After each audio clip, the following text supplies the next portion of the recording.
Medical দাওয়া society of বাংলাদেশের আয়োজনে আজকের বাংলাদেশ চীন মৈত্রী সম্মেলন কেন্দ্রে অনুষ্ঠিত দাওয়া সেমিনার 2025-এ আপনারা যারা উপস্থিত হয়েছেন আমি সবাইকে জানাচ্ছি আন্তরিক শুভেচ্ছা, মোবারকবাদ এবং অভিনন্দন।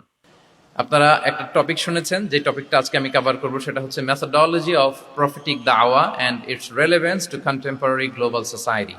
রাসূল সাল্লাল্লাহু আলাইহি ওয়াসাল্লাম কিভাবে দাওয়া কার্যক্রম পরিচালনা করতেন, ওনার মেথোডোলজি কেমন ছিল এবং বর্তমান সময়ের সাথে এর প্রাসঙ্গিকতা কেমন, এই টপিকটা নিয়ে আমি কথা বলবো।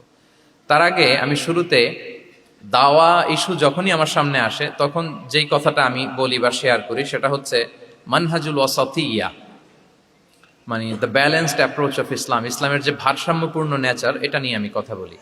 এবং আমার আলোচনার শুরুতে আমি সূরাতুল বাকারার 143 নম্বর আয়াত তেলাওয়াত করেছি, যেখানে আল্লাহ তাআলা বলছেন ওয়াকাযালিকা জাআলনাকুম উম্মাতান ওয়াসাতা লিতাকুনু শুহাদা আলান নাস। অনুরূপভাবে আমি তোমাদেরকে মধ্যমপন্থী জাতি বানিয়েছি বা মধ্যমপন্থী জাতি হিসেবে আবির্ভূত করেছি। উম্মাতান ওয়াসাতা মানে উম্মাতান আদলান ওয়া খিয়ারা, শ্রেষ্ঠ জাতি, ন্যায়পরায়ণ জাতি, এবং যারা শ্রেষ্ঠ যারা ন্যায়পরায়ণ তারাই মূলত মধ্যমপন্থী জাতি। তো আল্লাহ তাআলা আমাদেরকে মধ্যমপন্থী জাতি বলেছেন। এই যে মধ্যম পন্থা আল ওয়াসাতিয়া, এটা ইসলামের অনেকগুলো অনন্য বৈশিষ্ট্যের মধ্যে থেকে একটি বৈশিষ্ট্য। বাট মাঝে মাঝে আমরা এই পন্থাটার কথা ভুলে যাই। ভুলে কি করি, অনেক সময় অনেক প্রান্তিক লেভেল থেকে কাজ করে ফেলি, চিন্তা করে ফেলি, অনেক সময় খুব বাড়াবাড়ি করে ফেলি, অনেক সময় ছাড়াছাড়ি করে ফেলি। বরং আমাদের থাকতে হবে মাঝামাঝি। তাহলে the first and foremost reminder today in this conference hall, যে আমরা বাড়াবাড়িও করব না, ছাড়াছাড়িও করব না, আমরা মাঝামাঝি থাকবো। কোথায় থাকবো? জি, মাঝামাঝি, আল ওয়াসাতিয়্যা, যেটা শ্রেষ্ঠ এবং যেই মেথোডোলজির কথা কোরআন আমাদেরকে জানিয়েছে। আমি যদি এটাকে ইংরেজি করি ওয়াসাতিয়া, তাহলে ইংরেজি দাঁড়াবে এরকম যে the balanced nature of Islam, ইসলামের যেই ভারসাম্যপূর্ণ যে নেচার, এটার নাম হচ্ছে মূলত আল ওয়াসাতিয়া। আপনি যদি খেয়াল করে দেখেন যে কিভাবে আমরা অন্যান্য জাতিগোষ্ঠীর তুলনায় মধ্যমপন্থী জাতি, তাহলে দেখবেন যে আমরা যদি সাইয়েদনা ঈসা আলাইহিস সালামের ব্যাপারে কথা বলি, জেসাস ক্রাইস্টের ব্যাপারে, তাহলে দেখেন ওনার ব্যাপারে ইহুদি নাসারারা কেউ বাড়াবাড়ি করেছে, কেউ ছাড়াছাড়ি করেছে, আমরা একেবারে মিডল ওয়েতে আছি। যেমন ঈসা আলাইহিস সালামের ব্যাপারে খ্রিস্টানরা কি বলে জানেন? তারা বলে ঈসা আলাইহিস সালাম হচ্ছে আল্লাহর সন্তান। নাউযুবিল্লাহি মিন যালিক। Jesus Christ is the son of God, গডের সন্তান। তাহলে দেখেন কতটা বাড়াবাড়ি করলো, ঈসা আলাইহিস সালামকে উঠাতে উঠাতে খোদার আসনে নিয়ে বসালো। বাড়াবাড়ি হয়ে গেল না এটা? তাহলে একদল খুব বাড়াবাড়ি করলো। এবার যদি ইহুদিদের কথা চিন্তা করি, ইহুদিরা কি বলে? ইহুদিরা একেবারে উল্টো। তারা বলে ঈসা আলাইহিস সালাম হচ্ছে ইবনু জিনা, মানে জারদ সন্তান। নাউযুবিল্লাহ। দেখেন তাদের প্রত্যেকের আকীদা শোনা মাত্রই আপনাদেরকে বলা লাগতেছে না যে নাউযুবিল্লাহ বলেন, আপনারা স্বতঃস্ফূর্ত ভাবেই বলতেছেন নাউযুবিল্লাহ। তার মানে একদল বাড়াবাড়ি করলো, একদল ছাড়াছাড়ি। একদল বলল তিনি আল্লাহর সন্তান বলে একেবারে আল্লাহর উপরে উঠাই ফেলছে, আরেক দল নামাতে নামাতে একেবারে পদদলিত করলো, বলল তিনি হচ্ছেন বাস্টার্ড, মানে ইবনু জিনা, জারদ সন্তান। নাউযুবিল্লাহি মিন যালিক। একদল নিয়ে গেল একেবারে উপরে, আরেক দল একেবারে নিচে। কিন্তু আমরা কি বলি দেখেন, আমরা বলি ঈসা আলাইহিস সালাম উনি হচ্ছেন আব্দুল্লাহি ওয়া রাসূলুহু, তিনি হচ্ছেন আল্লাহ তাআলার দাস বা বান্দা এবং আল্লাহর সম্মানিত রাসূল। দেখুন কতটা ব্যালেন্স এই আকীদা। আমরা আব্দুল্লাহ বলার মধ্য দিয়ে বেসিকলি নাসারাদেরকে রিফিউট করি, তাদের প্রতিবাদ করি আমরা যে তোমরা যে বলেছো আল্লাহ সন্তান না, ওইদিকে উঠানো যাবে না, নিচে নামায় নিয়ে আসো, উনি আব্দুল্লাহ, আল্লাহর দাস। আর রসুলহু, সম্মানিত রসুল বলে আমরা বেসিকলি ইহুদিদেরকে রিফিউট করি, তাদের প্রতিবাদ করি। আমরা বলি যে না, তোমরা যে বলেছো উনি জারদ সন্তান না, ওনার সম্মানকে পদদলিত করা যাবে না, উপরে উঠাইতে হবে, উঠায় রসুল ও সম্মানিত রসুল। তাহলে নাসারাদের আকীদা থেকে আমরা নিচে নেমে আসলাম, ইহুদিদের আকীদা থেকে আমরা উপরের দিকে গেলাম। ফলে এটা কি হলো? ব্যালেন্স হলো, ভারসাম্যপূর্ণ হলো, মধ্যম পন্থা হলো। তো আশা করি মধ্যম পন্থার উদাহরণটা বুঝতে পেরেছেন। আরেকটা ছোট্ট উদাহরণ দেই। আমাদের বোনদের যখন পিরিয়ড চলে তখন নাসারারা কি করে দেখেন, খ্রিস্টানরা তারা সবকিছু করে, কোনো বাছবিচার রাখে না, তখন এমনকি ফিজিক্যাল ইন্টিমেসিতেও যায়। যখন আমাদের বোনদের পিরিয়ড চলে তখন তারা ফিজিক্যাল ইন্টিমেসিতেও যায়, কোনো বাছবিচার নাই। এটা হচ্ছে নাসারাদের অবস্থান। আর ইহুদিদের কি অবস্থান? এরা এই 5 দিন 7 দিন আমাদের বোনদের যখন পিরিয়ড চলে তখন তারা তাদের স্ত্রীদেরকে ধরবে না, ছোবে না, স্পর্শ করবে না, একসাথে বসবেও না। তাদের ঘরে আলাদা একটা স্পেশাল রুম রাখে, ওই রুমের ভিতরে, ওই ঘরের ভিতরে তাদের 5 দিন 7 দিন ওইখানে কাটাইতে হয়। তোমরা আবার সুস্থ হলে তারপরে আসবো। দেখেন, একদল খুব বাড়াবাড়ি করলো, আরেক দল ছাড়াছাড়ি করলো। কিন্তু আমাদের ইসলামে আমরা ব্যালেন্স, যে বোনদের যখন পিরিয়ড চলে, হাজবেন্ড ওয়াইফ তখন স্বাভাবিক মেলামেশা, কথাবার্তা, ঘরের টুকিটাকি কাজ সবই করতে পারবে, ইল্লাল জিমা, যেটা আমরা ফিজিক্যাল ইন্টিমেসি বলি, ওইটা ছাড়া আমরা সবই করতে পারবো। তাহলে দেখেন, এই দুইটা উদাহরণ আমি সামনে আনলাম এজন্য যে এই যে মানহাজুল ওয়াসাতিয়াতি ওয়াল ইতিদাল, মধ্যম পন্থার কথা আমরা যেটা বলি, যেটাকে দিয়ে আল্লাহ তাআলা আমাদেরকে সম্মানিত করেছেন, যে ওয়াকাযালিকা জাআলনাকুম উম্মাতাম ওয়াসাতা, তোমাদেরকে আমি মধ্যমপন্থী জাতি বানিয়েছি, তোমাদের মধ্যে বাড়াবাড়িও থাকবে না, ছাড়াছাড়িও থাকবে না, বরং আমরা হব মধ্যমপন্থী। আমরা কি হব? কি হব? তো প্রিয় ভাইয়েরা, প্রথম কথা হচ্ছে, আপনি যখন দাওয়া বলবেন তখন আমাকে মধ্যম পন্থা বলতেই হবে। আমরা যখন ইসলাম শিখবো, শিখাবো, ইসলাম বুঝবো, বুঝাবো, এই সব ক্ষেত্রে আমাদেরকে মধ্যম পন্থা অবলম্বন করতে হবে। আমাদের খেয়াল রাখতে হবে আমরা যেন এক্সট্রিম লাইনে না যাই, আবার খুব এক্সট্রা লিবারেল যেন না হয়ে যায়, আমরা যেন মধ্যমপন্থী একটা অবস্থানে থাকি। এবং দাওয়া দেওয়ার ক্ষেত্রে এটাই বলা হয়েছে, আল্লাহ তাআলা বলছেন, উদউ ইলা সাবিলি রাব্বিকা বিল হিকমাতি ওয়াল মাউইদাতিল হাসানাতি ওয়াজাদিলহুম বিল্লাতি হিয়া আহসান। নবী, আপনি লোকদেরকে আল্লাহর পথে ডাকুন, বিল হিকমা, প্রজ্ঞার সাথে, সুন্দর সুন্দর উপদেশ সহকারে, এবং কখনো তর্ক বিতর্কে জড়ানো লাগলে সেটা উত্তম ভাবে আপনাকে জড়াতে হবে। তার মানে এই যে ইসলাম বোঝার ক্ষেত্রে, প্রচারের ক্ষেত্রে এই মধ্যম পন্থার নীতি, যেটা প্রজ্ঞা বা সুন্দর উপদেশমালা দিয়ে দাওয়াত দেওয়া, এটাও মূলত মধ্যম পন্থারই বহিঃপ্রকাশ। আমরা যখন কোনো দাওয়া কাজ করব, অলওয়েজ মাথায় রাখতে হবে যে আমি বাড়াবাড়ি যেন না করি, আমি আবার ছাড়াছাড়িও যেন না করি, আমি যেন মাঝামাঝি থাকি। তো এই যে দাওয়া আমরা দিচ্ছি, দাওয়াটা কি? বেসিক্যালি এটা হচ্ছে একটা কমিউনিকেশন, রাইট? এই যে আমি কথা বলতেছি, আপনারা শুনতেছেন, ইমাম সাহেব খুতবা দিচ্ছেন, আমরা সেটা শুনি, স্ট্রিট দাওয়া হয়, বিভিন্ন রকম দাওয়া এখন হচ্ছে, এগুলো basically communication. And this communication should be full of wisdom and beautiful advice. এটাই মূলত আল ওয়াসাতিয়া, মানহাজুল ওয়াসাতিয়া, মধ্যম পন্থা। আমি যে বিশ্ববিদ্যালয় থেকে ব্যাচেলর করেছি, ওই বিশ্ববিদ্যালয়ের একটা স্লোগান আছে, মানহাজুল ওয়াসাতিয়াতি ওয়াল ইতিদাল। ওনারা মধ্যম পন্থার কথা বলে। সো আমি যেহেতু এই বিশ্ববিদ্যালয় আল আজহারের গ্রাজুয়েট, আমি যেখানেই যাই একটু করে আমি এই আল ওয়াসাতিয়ার কথাটা বলি, প্রিয় ভাইরা। তো দাওয়া যেহেতু কমিউনিকেশন, আমরা ওরাল দাওয়া দিয়ে থাকি, কিন্তু বেসিকলি ওরাল দাওয়ার চেয়ে যেটা প্র্যাকটিক্যাল দাওয়া, থিওরিটিক্যাল দাওয়ার চেয়ে প্র্যাকটিক্যাল দাওয়াটা এটা বেশি ইফেক্টিভ, বেশি প্রোডাক্টিভ। আমরা যখন তাফসির মাহফিল করি, আমরা খুতবা দেই, আলোচনা করি, এটা থেকে তো মানুষ শিখে। কিন্তু আমি যদি আমার আচরণ দিয়ে কোনো একটা মেসেজ দিতে পারি, ওইটা মানুষের হৃদয়ে বেশি দাগ কাটে, বেশি মনে থাকে, খুব বেশি মনে থাকবে। এটার সুযোগ আপনাদের বেশি। যেমন আমি যদি একটা কোরআনের আয়াতের কথা বলি, এটার খুব একটা মূল্যায়ন নাই, কারণ উনি হুজুর মানুষ, উনি তো কোরআনই বলবে। কিন্তু একজন ডক্টর যখন কোরআনের আয়াত বলে, তখন বলে, দেখছো মাশাআল্লাহ, একজন ডক্টর, সে চিকিৎসা বিজ্ঞানে এত বড় এক্সপার্টিজের পর আবার কোরআনও জানে।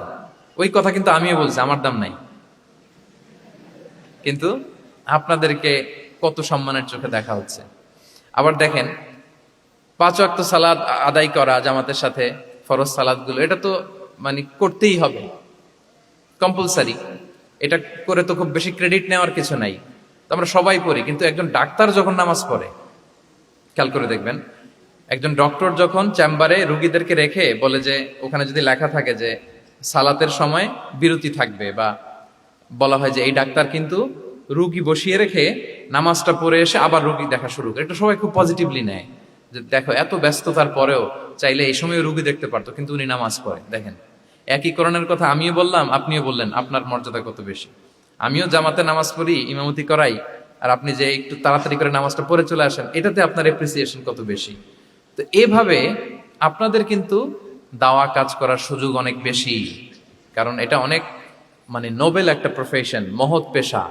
আপনারা জনগণকে সরাসরি সেবা দেওয়ার যে ব্যাপারটা, এটার সুযোগ আছে। যুদ্ধ বিধ্বস্ত আপনি আহতদেরকে সেবা দিতে পারেন, আগুনে পোড়া রোগীদেরকে সেবা দিতে পারেন, দুরারোগ্য ব্যাধি, তার আর যাওয়ার জায়গা নেই, আপনি সেবা দিতে পারতেছেন। যে কোনো রোগ বালাই, যে কোনো পরিস্থিতিতে যখন একজন মানুষ অসুস্থ হয়, তখন আপনি সেবা দিচ্ছেন, তখন তার মনটা কিন্তু খুব নরম থাকে, তার মধ্যে একটা অসহায়ত্ব কাজ করে। ওই একটা অসহায় মানুষ, তার মনটা খুব নরম, ওই রকম একটা সিচুয়েশনে তারা আপনাদের দ্বারস্থ হয়। ফলে আপনাদের কিন্তু দাওয়া কাজ করার সুযোগ অনেক বেশি, এবং সেক্ষেত্রে ওরাল দাওয়ার চেয়ে আপনার যে প্র্যাকটিক্যাল দাওয়া, এটার ইফেক্ট অনেক বেশি। মানে আপনার চলনে বলনে, আপনার কথনে কথায়, আপনার ব্যক্তিত্বে, পার্সোনালিটিতে, এটার মাধ্যমে যে দাওয়া ফুটে ওঠে ওইটা বেশি ইফেক্টিভ। নিজের আচরণ দিয়ে যে মেসেজটা দেওয়া যায় এটা সবচেয়ে ইফেক্টিভ। আপনার লেনদেন, আপনার ডিলিংস কেমন, আপনি মানুষ হিসেবে কেমন, এটা সবচেয়ে পাওয়ারফুল দাওয়া। উমরে ফারুক রাদিয়াল্লাহু তাআলা আনহু উনি ওনার ছাত্রদেরকে প্রায় বলতেন, উমরে ফারুক রাদিয়াল্লাহু তাআলা উনি বলতেন যে কুনু দুআতান ইলাল্লাহি ওয়া আনতুম সামিতুন, যে তোমরা আল্লাহর রাস্তায় দাওয়াতি কাজে বের হয়ে যাও এমন অবস্থায় যে তোমরা চুপচাপ। তো ছাত্ররা বলতো দাওয়াতি কাজও করতে বলতেছেন আবার চুপচাপও থাকতে বলতেছেন, এটা আবার কিভাবে দাওয়াত দিব? তো উমর ফারুক রাদিয়াল্লাহু তাআলা আনহু বলতেন বি আখলাকিকুম, তোমাদের আখলাক দিয়ে দাওয়াত দাও। আখলাক দিয়ে দাওয়াত দেওয়া যায় না? বলেন তো, আখলাক দিয়ে দাওয়াত দেওয়া যায় কি যায় না? যায়।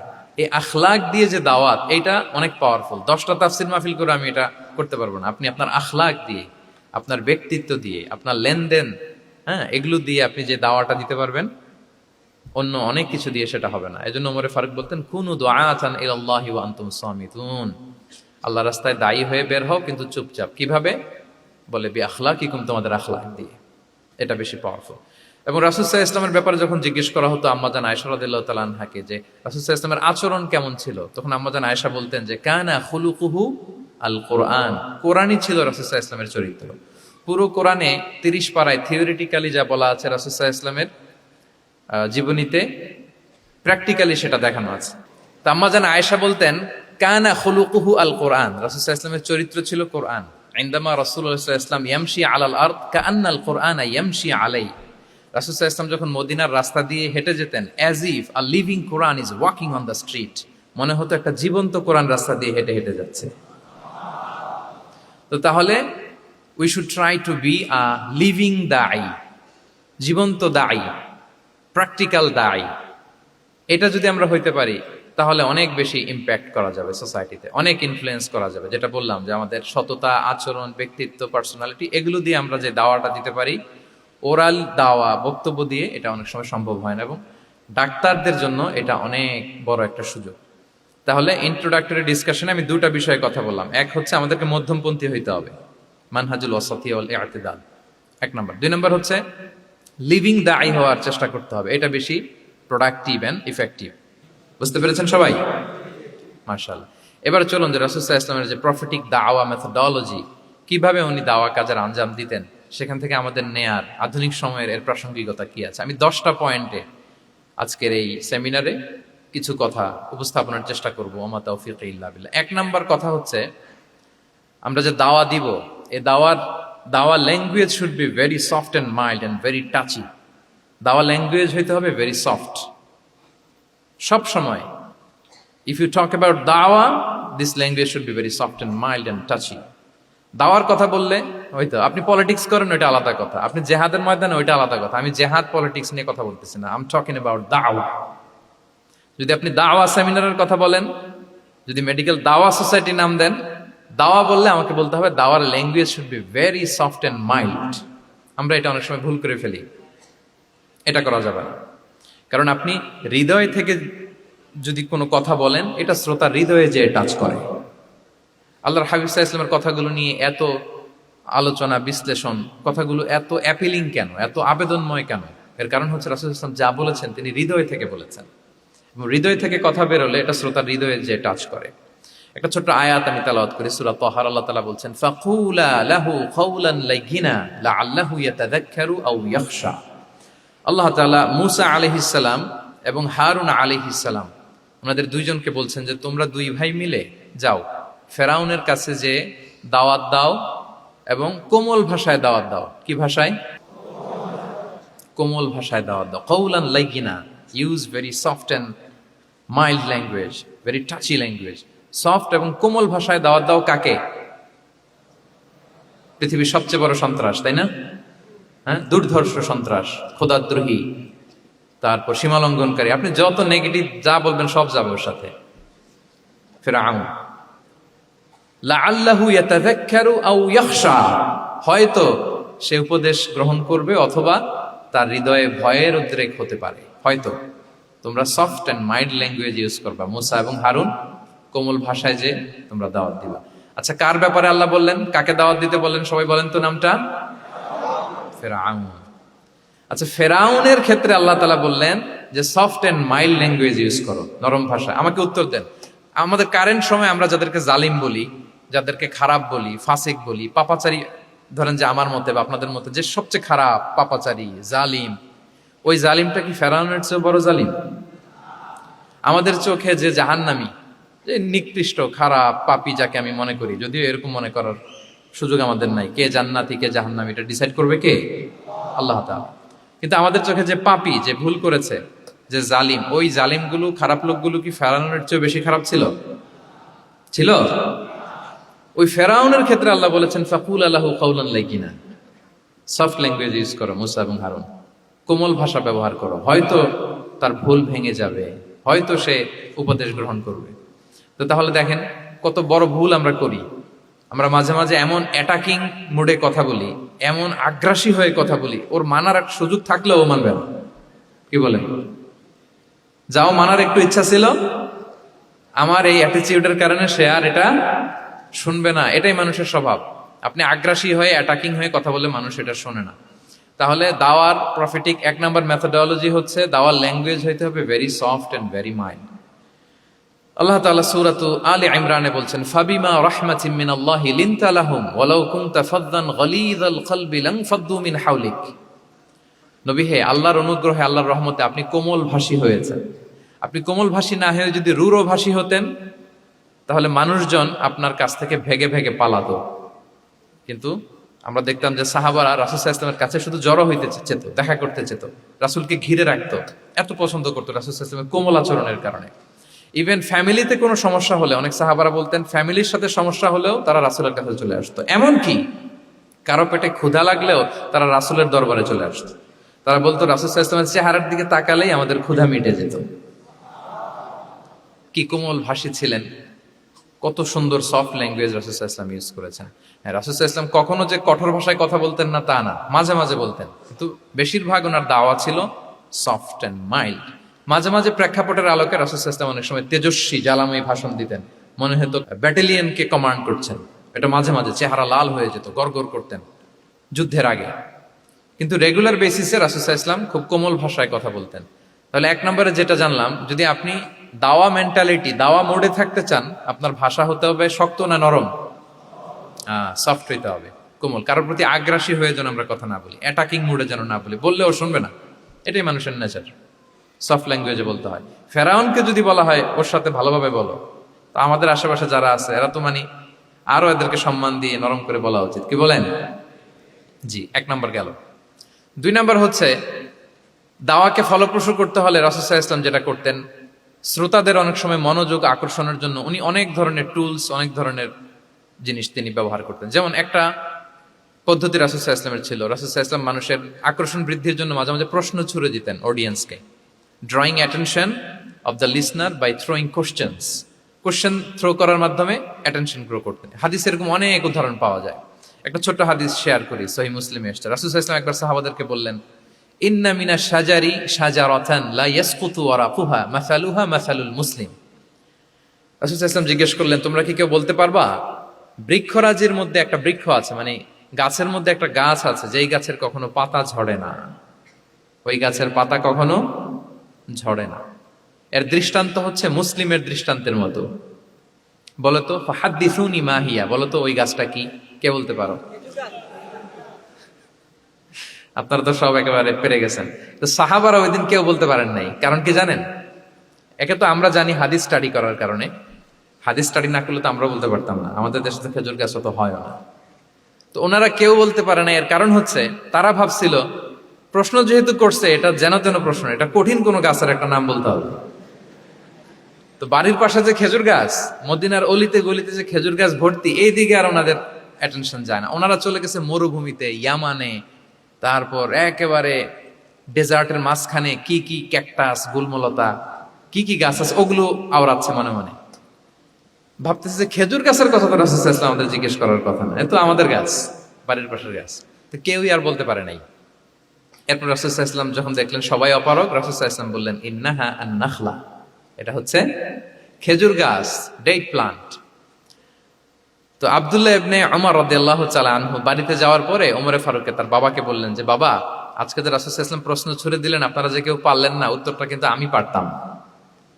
তো ওমরে ফারুক বললেন, বলো কি তুমি পারতা? তো বললা না কেন? তুমি আজকে উত্তর দিতে পারলে তো রাসূলের সামনে আমার বুকটা এত বড় হয়ে যেত। মানে লাল উট পেলে আরবরা যেই খুশি, আমি এর চেয়ে বেশি খুশি হতাম।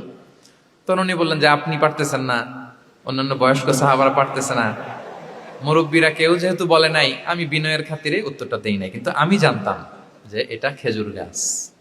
তাহলে দেখেন রাসূল সাল্লাল্লাহু আলাইহি ওয়াসাল্লাম অ্যাটেনশনটাকে ড্র করার জন্য প্রশ্ন ছুড়ে দিতেন। আপনারা তো মানে প্রশ্ন ছড়াই তো আপনাদের কাজ, যে কি অবস্থা, শরীরটা কেমন, পেট ঠিক আছে কিনা, ঘুম হয় কিনা, কমন প্রশ্ন না আপনাদের? আপনাদের কাছে গেলেই তো প্রথমে জিজ্ঞেস করে যে হজম হয় কিনা, তারপর ঘুম আসে কিনা, এই হয় কিনা, অনেক প্রশ্ন আপনারা করেন। তো এইভাবে আপনি যদি আস্তে আস্তে প্রশ্নের ছলে যদি তাকে আপনি দাওয়া দিতে চান, আপনি কিন্তু দিতে পারেন। এটা রাসূল সাল্লাল্লাহু আলাইহি ওয়াসাল্লামের একটা দাওয়া মেথোডোলজি ছিল। দুইটা বলে ফেললাম, একটা হচ্ছে দাওয়ার ল্যাঙ্গুয়েজ হতে হবে অনেক শক্ত, নাকি হ্যাঁ নরম, সফট এন্ড মাইল্ড। দুই নাম্বার হচ্ছে প্রশ্ন ছুড়ে দিয়ে শ্রোতাকে আকর্ষণ করা, মনোযোগ আকর্ষণ করা। তিন নাম্বার ভিজুয়াল এক্সপ্লেনেশন, রাসূল সাল্লাল্লাহু আলাইহি ওয়াসাল্লাম এটা করতেন যাতে করে আরো সহজে বোঝানোর জন্য। এটা নিশ্চয়ই আপনারা করেন।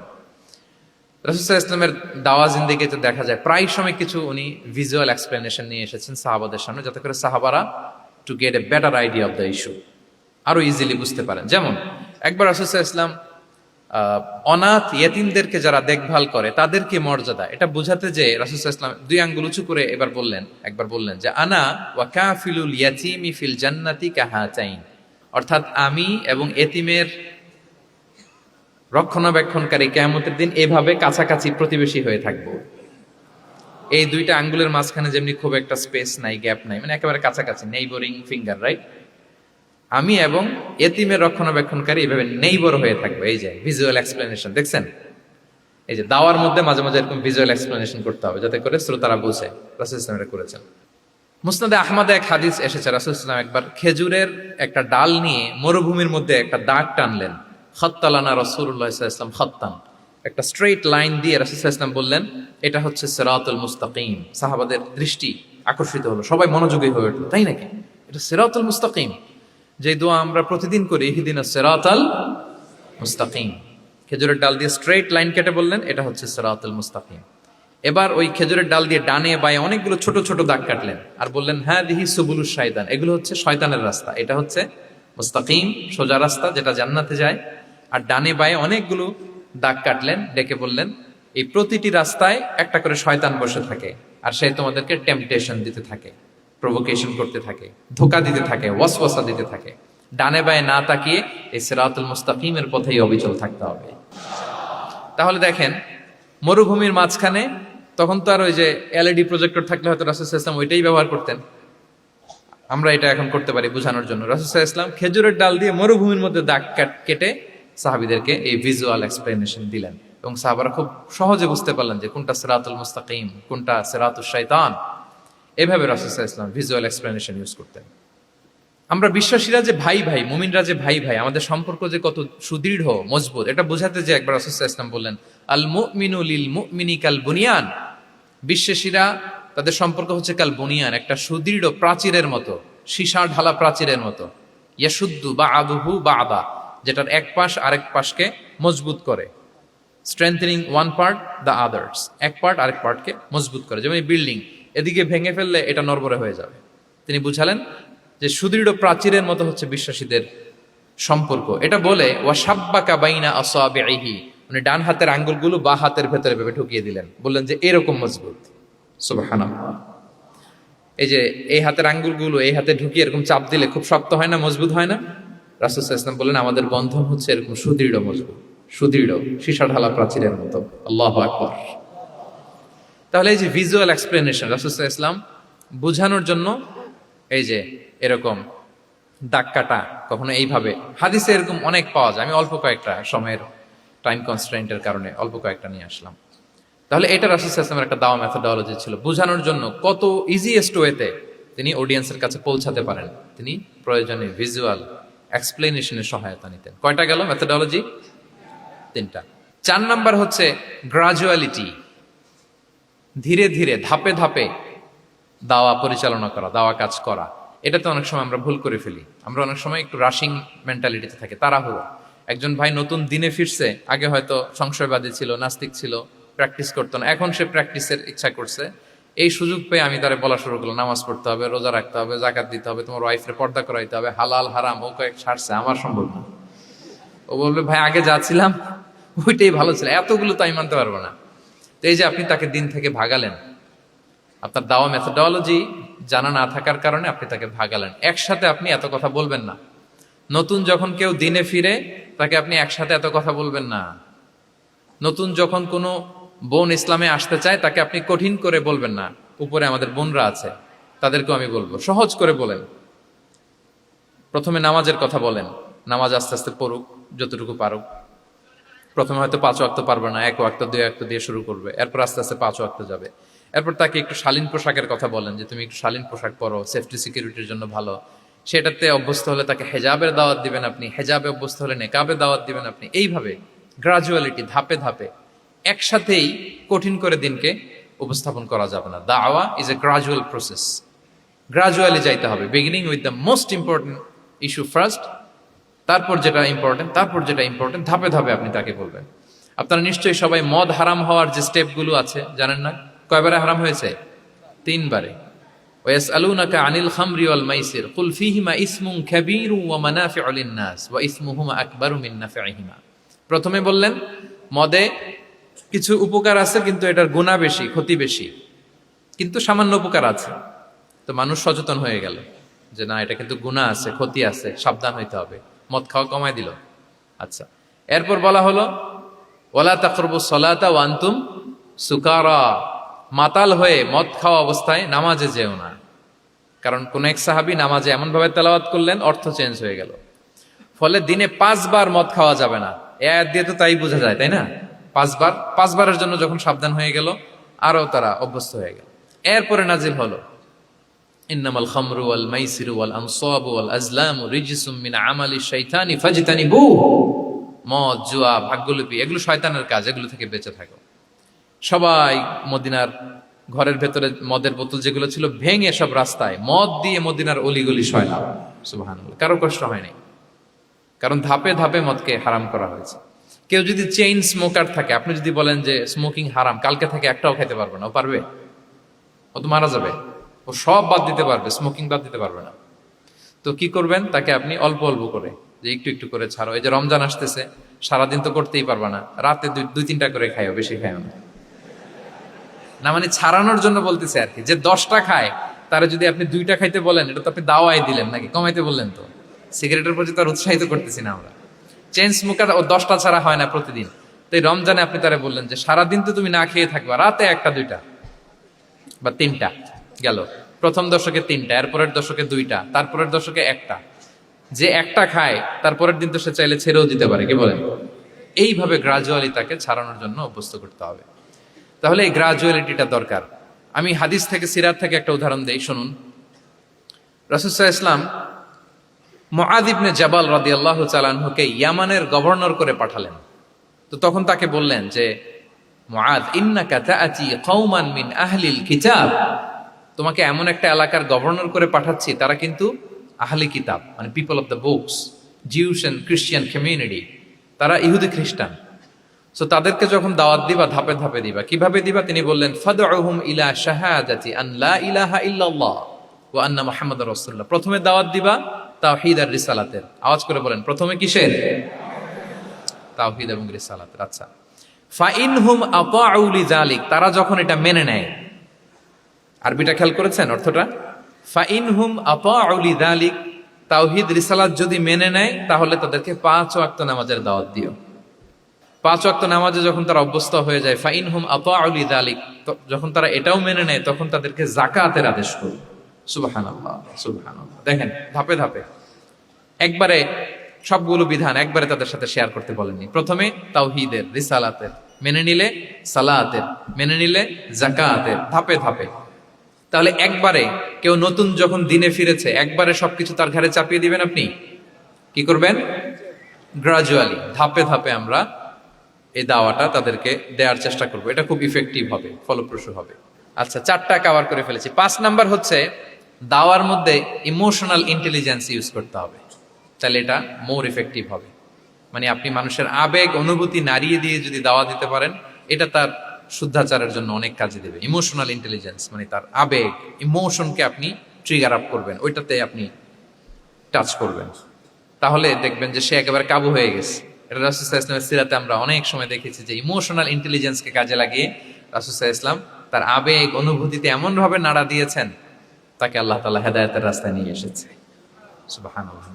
একটা ছোট্ট উদাহরণ দেই, মুসনাদে আহমদ ইবনে হাম্বলের হাদিস, কিভাবে ইমোশনাল ইন্টেলিজেন্স রাসূল সাল্লাল্লাহু আলাইহি ওয়াসাল্লাম ইউজ করতেন, আবেগ অনুভূতিকে কিভাবে নাড়া দিতেন রাসূল সাল্লাল্লাহু আলাইহি ওয়াসাল্লাম। এক যুবক এসে সাহাবাদের সামনে রাসূল সাল্লাল্লাহু আলাইহি ওয়াসাল্লামকে বললেন, ইয়া রাসূলুল্লাহ ইযান লি বিজিনা, হে আল্লাহর রাসূল আপনি আমাকে জিনার অনুমতি দেন। নাউযুবিল্লাহ। কিসের? জিনার, মানে ব্যভিচারের অনুমতি দেন, ব্যভিচার বা জিনার অনুমতি দেন। আশেপাশের সাহাবারা তো রেগে মেগে আগুন। ফাআকবাল আল কওমু আলাইহি ফাজাজারু, সবাই তাকে দৌড়ে ধরতে গেল আর ধমকাতে লাগলো, ছি ছি ছি, মাহ মাহ, আমরা যেটা বাংলায় বলি ছি ছি, আরবিতে ওনারা কি বলে? মাহ মাহ, ছি ছি, কি বলো তুমি? লজ্জা শরমের মাথা খেয়ে তুমি রাসূলুল্লাহর দরবারে এসে বলতেছো, হে আল্লাহর রাসূল আপনি জিনার অনুমতি দেন। যে রাসূল আল্লাহর পক্ষ থেকে বাণী শোনায়, ওয়ালা তাকরাবুজ জিনা, তোমরা ব্যভিচারের নিকটবর্তীও হয়ো না, আর তুমি সেই নবীর কাছে এসে আবদার করতেছো জিনার অনুমতি দেন।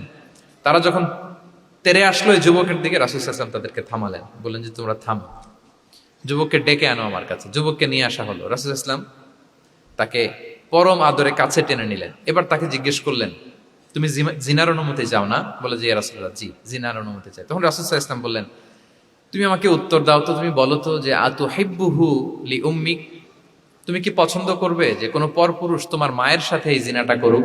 তোমার এটা ভালো লাগবে? সে বলে, লা ইয়া রাসূলুল্লাহ, না কখনো না, আমার মায়ের সাথে কেউ এই পাপাচারে লিপ্ত হবে, এটা কোনো মানুষ মেনে নিবে না। আমি কেন, কেউ মেনে নিবে না। তারপর রাসূল সাল্লাল্লাহু আলাইহি ওয়াসাল্লাম তাকে বললেন, আতুহিব্বুহু লিবনাতিক, তুমি তোমার কলিজার টুকরা সন্তান, কন্যা সন্তানের সাথে, তোমার কন্যার সাথে কেউ এই পাপ কাজটা করুক, এটা তুমি মেনে নিবে? এটা তুমি পছন্দ করো? সে বলল, লা ইয়া রাসূলুল্লাহ, হে আল্লাহর রাসূল কখনো কালেও না, কখনো মানবো না, আমার মেয়ের সাথে কেউ এই কাজ করবে আমি কখনো মানবো না। রাসূল সাল্লাল্লাহু আলাইহি ওয়াসাল্লাম আবার তাকে প্রশ্নবাণে জর্জরিত করতে লাগলেন, আবার বললেন, আতুহিব্বুহু লি উখতিক, তুমি কি তোমার প্রিয় বোনের সাথে কেউ এটা করুক, এই পাপাচারে লিপ্ত হোক, জিনা করুক, পছন্দ করবে? তোমার বোনকে কেউ এরকম করবে, অপমান করবে, এটা চাইবে তুমি? বলে, কখনো না, লা ইয়া রাসূলুল্লাহ, কখনো না, কেউই তো পছন্দ করবে না এটা। তখন রাসূল সাল্লাল্লাহু আলাইহি ওয়াসাল্লাম বললেন, তুমি যার সাথে জিনার অনুমতি চাইছো সে তো কারো না কারো মা, কারো না কারো মেয়ে, কারো না কারো বোন, তুমি এভাবে কেন ভাবতে পারো না? সুবহানাল্লাহ বিহামদি। এই কথা বলার পরে তো সে একেবারে ইমোশনালি এমন ড্যামেজ হয়েছে, লজ্জায় কাচুমাচু হয়ে মাথা নিচু করে দাঁড়ায়। তখন রাসূল ইসলাম তার পিঠে একটা আলতো চাপড় মারলেন, পরম মমতায় আলতো চাপড় দিয়ে তার জন্য দোয়া করলেন, আল্লাহুম্মা গফির যামবাহ ওয়া তাহহির কলবাহ ওয়া হাসসিন ফারজাহ, আল্লাহ তুমি এই যুবকের পাপ মোচন করো, আল্লাহ তুমি তার অন্তরটাকে পরিশুদ্ধ করো, আল্লাহ তুমি তার চরিত্রটাকে নিষ্কলুষ করো। এই হাদিসের রাবি উনি বলতেছেন, ফালাম ইয়াকুন বা'দা যালিকাল ফাতা ইয়ালতাফিতু ইলা শাই, ওই দিনের পর থেকে এই যুবক কখনো কোনো পরনারীর দিকে রাস্তায় তাকায় নাই। এই ইমোশনালি যখন তাকে দুর্বল করা হলো, তাকে যখন এইভাবে রাসূল সাল্লাল্লাহু আলাইহি ওয়াসাল্লাম প্রেজেন্টেশন করলেন, হাদিসের বর্ণনাকারী বলেন, এরপরে আমরা কোনোদিন তাকে পরনারীর দিকে তাকাতে দেখি নাই। তার হৃদয়টাকে আল্লাহ তাআলা পরিশুদ্ধ করে দিলেন। রাসূল সাল্লাল্লাহু আলাইহি ওয়াসাল্লাম ওয়ায়ুযাক্কিহিম, কিভাবে মানুষকে পরিশুদ্ধ করতে দেখেন, কিভাবে তার আবেগ অনুভূতিকে নাড়িয়ে তার চিন্তার জগতে আলোড়ন সৃষ্টি করে তাকে এমন ভাবে কাবু করলেন যে রাসূল সাল্লাল্লাহু আলাইহি ওয়াসাল্লাম যেই দিকে তাকে গাইড করতেছে এখন সে সেদিকেই যেতে বাধ্য। সো এইটা আমাদেরকে করতে হবে, ইমোশনাল ইন্টেলিজেন্স কাজে লাগিয়ে মানুষের আবেগ অনুভূতিতে নাড়া দিয়ে যদি আপনি তাকে কোনো কথা, কোনো বার্তা, কোনো নাসিহাত করেন, তখন সেটা সে শোনে। এমন শুনে এমন ভাবে সে হেদায়েতের পথে আসে যেটা আমরা কল্পনাও করতে পারি না। তাহলে এটা যেন আমরা করি, এটা খুবই প্রোডাক্টিভ, এটা খুবই ইফেক্টিভ, এটা খুবই ফ্রুটফুল, কাজে দেয় মানুষকে ইমোশনালি তাকে দেওয়া। এই পয়েন্টটা বুঝতে পেরেছেন তো সবাই, না? আলহামদুলিল্লাহ। 6 নাম্বার মেথোডোলজি হচ্ছে দাওয়া should be full of love. দাওয়া বললে এটার সাথে লাভ থাকতে হবে, লাভ, ভালোবাসা। যদি আপনি দাওয়া বলেন, এখানে লাভ থাকতে হবে।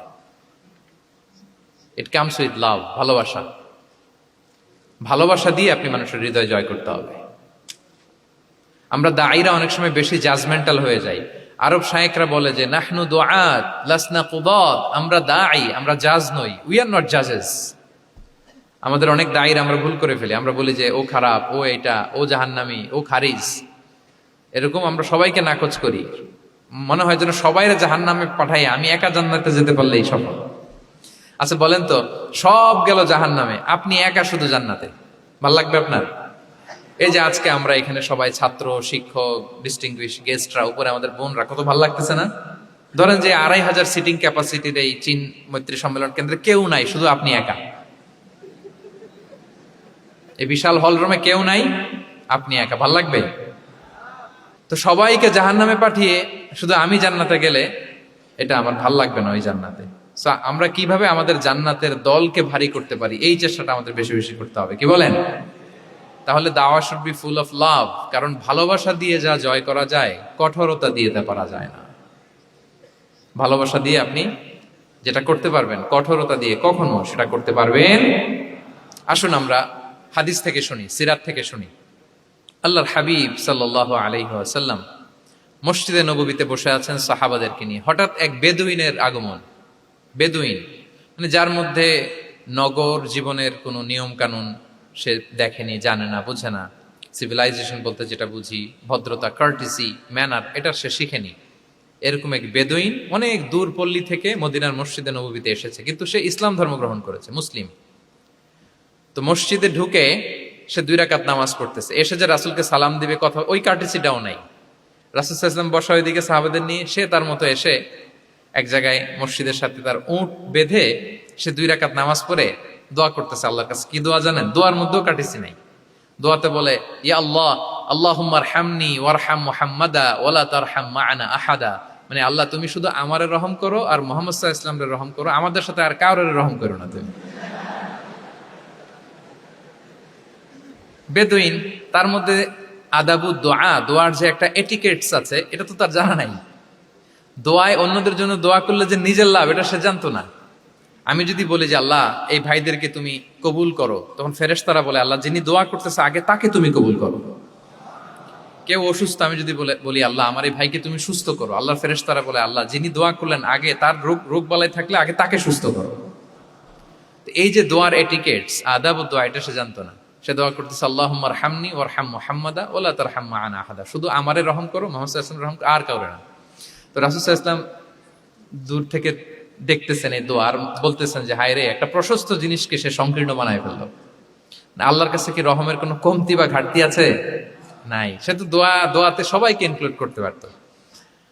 তো রাহমাতাল লিল আলামিন আল্লাহর হাবিব সাল্লাল্লাহু আলাইহি ওয়াসাল্লাম তিনি বুঝতে পেরেছেন যে এই লোকটা আসলে বেদুইন, তার মধ্যে ওই কার্টিসি নাই।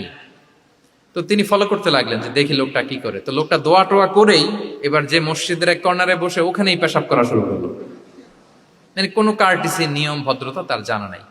তো তাকে পেশাব করতে দেখে বাকি লোকেরা তো তাকে ধরতে গেল, মারতে গেল। রাসূল সাল্লাল্লাহু আলাইহি ওয়াসাল্লাম বললেন দাউ, রাখো রাখো, আরে থামো থামো, ওকে কাজ সারতে দাও, ওকে ওর কাজ সারতে দাও। কারণ আপনারা এটা ভালো জানেন যে ওয়াশরুম সারা অবস্থায় যদি কেউ বাইরে থেকে জোরে ডাক দেয় তাহলে অবস্থা খারাপ আছে, ঠিক কিনা বলেন? কেউ টয়লেট সারতেছে ওয়াশরুমে, তখন যদি আপনি জোরে নক করেন এটা তার ক্ষতি হয়, কারণ আগে তাকে ওইটা পাস করতে হবে স্মুথলি। এটাও একটা এটিকেটস যে কেউ ওয়াশরুমে গেল, আমাকেও যেতে হবে, তো আমি যে বারবার ডিস্টার্ব না করে ওখানে একটু পায়চারা করতে পারি, একটু হালকা মৃদু শব্দে কাশে দিতে পারি, বা আমি যে বাইরে আছি, সামওয়ান ইজ ওয়েটিং আউটসাইড, এটা তাকে বুঝাতে পারি। কিন্তু অনেকে যে কি করে, ধাম ধাম করার যখন শুরু করে ওই বেচারার তো অবস্থা টাইট। এটা যেন আমরা না করি, এই শিক্ষাটা কিন্তু এই হাদিস থেকে পাই। রাসূল সাল্লাল্লাহু আলাইহি ওয়াসাল্লাম বললেন দাউ দাউ, রাখো রাখো, আরে ছাড়ো ছাড়ো, ও তো এখন করতেছে, ইউরিন পাস করতেছে, রাখো, ওটাও সারুক, আগে সারুক, আমরা পরে ডিল করি। তো সবাইকে তিনি থামালেন, ও সারলো। এবার রাসূল সাল্লাল্লাহু আলাইহি ওয়াসাল্লাম বললেন এবার তোমরা যে ওয়াহারিকু আলা বাউলিহি সাজলান মিন মা, যেহেতু মসজিদে নববীর ফ্লোর ছিল বালুর ফ্লোর, শুকিয়ে যাবে, বললেন যে ওর পেশাব করা জায়গার উপর 1 বালতি পানি ঢেলে দাও। সাহাবারা দিল। আর এই বেদুইন লোককে রাসূল সাল্লাল্লাহু আলাইহি ওয়াসাল্লাম কাছে টেনে নিলেন, যে তাকে খুব ভালোবাসা দিয়ে বললেন কি অবস্থা তোমার, কোত্থেকে আসছো, সব খোঁজ খবর নিয়ে বললেন যে তুমি যে এইখানে নামাজ পড়লা, এরপরে আবার এই কাজটা সারলা, তুমি কি জানো এইখানে আল্লাহর জিকির করা হয়, এটা আমাদের ইবাদতগাহ, এখানে আমরা রবের জিকির করি, তার কাছে ফরিয়াদ করি, সবাই মিলে এই কমিউনিটির সবাই এখানে আসে, এই কমিউনিটির মদিনার কমিউনিটির সবাই মিলে নারী পুরুষ নির্বিশেষে আমরা এসে এখানে আল্লাহর কাছে ফরিয়াদ করি, দোয়া করি, এবাদত করি, কোরআন তেলাওয়াত করি। এটা আমাদের এবাদত গা। এইখানে কি এমন কাজটা করা তোমার ঠিক হলো? সে তো লজ্জায় কাচুমাচু হয়ে রাসূল সাল্লাল্লাহু আলাইহি ওয়াসাল্লামের কাছে ক্ষমা চাইতেছে। সুবহানাল্লাহ বিহামদি। একটা কঠিন পরিস্থিতিকে ভালোবাসা দিয়ে রাসূল সাল্লাল্লাহু আলাইহি ওয়াসাল্লাম কোথায় নিয়ে যেতেন, এটাকে পুরো হিস্ট্রি পাল্টে দিতেন, সিনারিও পাল্টে দিতেন। সাহাবারা অবাক হলো, তারাও শিখলো যে না, এরকম করা যাবে না। তখন তাকে এইভাবে ডিল করলেন। আর সাহাবারা যারা রাগারাগি করেছিল, সাহাবীদেরকে রাসূল সাল্লাল্লাহু আলাইহি ওয়াসাল্লাম বললেন, ফাইন্নামা বুইসতুম মুয়াসসিরিন ওয়া লাম তুবআসু মুআসসিরিন। মনে রাখো, তোমরা সহজপন্থী হয়ে প্রেরিত হয়েছো, তোমরা কঠিন কট্টরপন্থী হয়ে জটিলপন্থী হয়ে প্রেরিত হও নাই। তোমরা কোনো কাজকে জটিল ভাবে সমাধানের দিকে যেও না, সহজ করে সলভ করবা। সুবহানাল্লাহ, সুবহানাল্লাহ বিহামদি। তাহলে দেখেন, ভালোবাসা দিয়ে রাসূল সাল্লাল্লাহু আলাইহি ওয়াসাল্লাম ওই বেদুইনকে যেভাবে আদব শিক্ষা দিলেন, তার হৃদয় জয় করলেন। কঠোরতা দিয়ে পারা যেত? বলেন তো, পারা যেত? পারা যেত না। তো 6 নাম্বার দাওয়া মেথোডোলজি হচ্ছে, দাওয়া should be full of love, full of love, full of well wishes. আপনি শুভকামনা, ভালোবাসা, এটা দিয়ে আপনি মানুষের হৃদয়ে যতটুকু জায়গা পাবেন, কঠোরতা দিয়ে পাবেন না। আরেকটা ছোট্ট উদাহরণ দেই। সুমামা ইবনে উসাল রাদিয়াল্লাহু তাআলা আনহু, উনি ইয়ামামার অধিপতি ছিলেন, অধিপতি। রাসূল সাল্লাল্লাহু আলাইহি ওয়াসাল্লামকে হত্যা করতে এসেছিলেন গোপনে। কি করতে? হত্যা করতে। কি করতে বলেন সবাই? হত্যা করার জন্য এসেছিলেন। কিন্তু দুর্ভাগ্যক্রমে হত্যা করতে এসে সে ধরা পড়ে গেছে সাহাবীদের হাতে, হত্যার করতে পারে নাই সুমামা ইবনে উসাল। তো সাহাবীরা তাকে ধরে মসজিদে নববীর পিলারের সাথে বেঁধে রাখলো, বেঁধে রাসূল সাল্লাল্লাহু আলাইহি ওয়াসাল্লামকে ডাকলো। তারা বলল, যে ইয়া রাসূলুল্লাহ, দেখেন ইয়ামামা থেকে আসছে সুমামা ইবনে উসাল আপনাকে হত্যা করবার জন্য, তাকে আমরা ধরে ফেলেছি, আমরা বেঁধে রেখেছি। রাসূল সাল্লাল্লাহু আলাইহি ওয়াসাল্লাম তার কাছে যে তার খোঁজ খবর নিলেন প্রথম দিন, এবং তার সামনে যথারীতি তাওহীদ এবং রিসালার দাওয়াত দিলেন। ফিরে আসলেন, ফিরে এসে সাহাবাদেরকে বললেন, তোমাদের ঘরে ভালো রুটি আছে কার কাছে? রুটির কালেকশন, আটা পিষে রুটি বানাতে পারবে। একজন বললো আমি। বললো যে এটা সুমামাকে দিয়ে আস। তো দিয়ে আসলো। আরেকজন বললো ভালো তাজা খেজুর আছে কার কাছে? এক সাহাবী বললেন আমার কাছে। রাসূল ইসলাম বললেন যাও, এটা সুমামাকে দিয়ে আস। দিয়ে আসলেন। এরপরের দিন রাসূল ইসলাম যে আবার ইসলামের সৌন্দর্য, মাহাসিন আহকামি শারিয়া, ইসলামী শারিয়ার যে বিউটি অফ ইসলাম, এটা তুলে ধরলেন, ইসলামের যৌক্তিকতা তুলে ধরলেন। সে অবাক হতে লাগলো যে কিরে, যুদ্ধবন্দীদের সাথে মুহাম্মদ সাল্লাল্লাহু আলাইহি ওয়াসাল্লাম এবং তার অনুসারীরা এরকম আচরণ করে? সে তো যুদ্ধবন্দী, এত সুন্দর আচরণ। তাকে আবার ইসলামের সুশীতল বাণীগুলোর প্রতি আহ্বান করে রাসূল ইসলাম বাড়িতে এসে এবার নিজের যে উট আছে, উটকে যে পালে, সে রাখালকে বলল, তুমি উটের দুধ দহন করে তাকে কিছু দুধ দিয়ে আসো। সুবহানাল্লাহ। আসছিল রাসূল সাল্লাল্লাহু আলাইহি ওয়াসাল্লামকে কি করতে? হত্যা করতে। তো তাকে ওটের গরম দুধ দিয়ে আসা হলো, সে পেট ভরে খেলো। তৃতীয় দিন এবার রাসূল সাল্লাল্লাহু আলাইহি ওয়াসাল্লাম যে ইসলামের যে ভবিষ্যৎ, ইসলাম মানলে যে জান্নাতে থাকা যাবে, এগুলো সব বললেন, এবং তাকে আরো অনেক মেহমানদারি করলেন, আপ্যায়ন করলেন। 3 দিন যখন রাসূল সাল্লাল্লাহু আলাইহি ওয়াসাল্লাম ইসলামকে তার সামনে এভাবে প্রেজেন্ট করলেন, আপ্যায়ন করলেন, ভালো আচরণ দেখালেন, সে অবাক হয়ে গেল। আল্লাহ তাআলা তার হৃদয়টাকে নূর দিয়ে আলোকিত করে দিলেন। 3 দিন পর রাসূল সাল্লাল্লাহু আলাইহি ওয়াসাল্লাম সাহাবীদেরকে ডেকে বললেন, যাও সুমামা ইবনে উসালের হাত পা গুলো যে রশি দিয়ে বেঁধে রেখেছো ছেড়ে দাও, রশিগুলো খুলে দাও। সাহাবারা বলেন কি ইয়া রাসূলুল্লাহ, সে তো খুনি, সে সুযোগ পেলেই তো অ্যাসাসিনেট করতো, তার রশি, হাতের রশি খুলে দিত, আপনাকে মেরে ফেলবে। আল্লাহ রাসূল সাল্লাল্লাহু আলাইহি ওয়াসাল্লাম বললেন, না, আমি যা জানি তোমরা সেটা জানো না, যেটা বলেছি তাই করো। মসজিদে নববীর পিলারের সাথে তাকে যে বেঁধে রেখেছো, রশি খুলে দাও, হাত পা খুলে দাও। আল্লাহর হাবিব সাল্লাল্লাহু আলাইহি ওয়াসাল্লামের নির্দেশ মোতাবেক সাহাবারা ওনার হাত খুলে দিলেন, পা খুলে দিলেন। সুমামা ইবনে উসাল কারোর সাথে কথা না বলে, তার বাড়ি তো ইয়ামামা, সেখানেও ফিরে গেলেন না, অন্য কোনো শহরেও গেলেন না। তিনি মদিনা থেকে অনতি দূরে একটা খেজুরের বাগান আছে, ওখানে কুয়া আছে, উনি যে ওই কুয়ার পানি দিয়ে গোসল করলেন। গোসল করে পবিত্র হয়ে মসজিদে নববীতে রাসূল সাল্লাল্লাহু আলাইহি ওয়াসাল্লামের কাছে ফিরে আসলেন, আর এসেই ঘোষণা দিলেন, আশহাদু আল্লা ইলাহা ইল্লাল্লাহ ওয়া আশহাদু আন্না মুহাম্মাদার রাসূলুল্লাহ। সুবহানাল্লাহ, সুবহানাল্লাহ। তিনি বললেন যে আমি সাক্ষ্য দিচ্ছি আল্লাহ ছাড়া কোনো ইলাহ নেই, আরো সাক্ষ্য দিচ্ছি যে মুহাম্মদ আপনি আল্লাহর প্রেরিত বান্দা এবং রাসূল। এবার তিনি বললেন, মুহাম্মদ, আপনার চেহারার চাইতে অপছন্দের চেহারা পৃথিবীতে আর দ্বিতীয়টা আমার কাছে ছিল না, কিন্তু আজকের পর থেকে আপনার চেয়ে প্রিয় চেহারা, আপনার চেহারার চেয়ে প্রিয় কোনো চেহারা আমার কাছে আর নাই। ইসলামের চেয়ে অপছন্দনীয় ধর্ম আমার কাছে আর ছিল না, কিন্তু আজ থেকে ইসলামের চেয়ে পছন্দনীয় কোনো ধর্ম আমার কাছে নাই। মদিনার চেয়ে অপছন্দের শহর আমার কাছে ছিল না, তো আজ থেকে মদিনার চেয়ে কোনো প্রিয় শহর আমার কাছে নাই। সুবহানাল্লাহ। উনি গমের বড় ডিলার ছিলেন, গম ব্যবসা করতেন।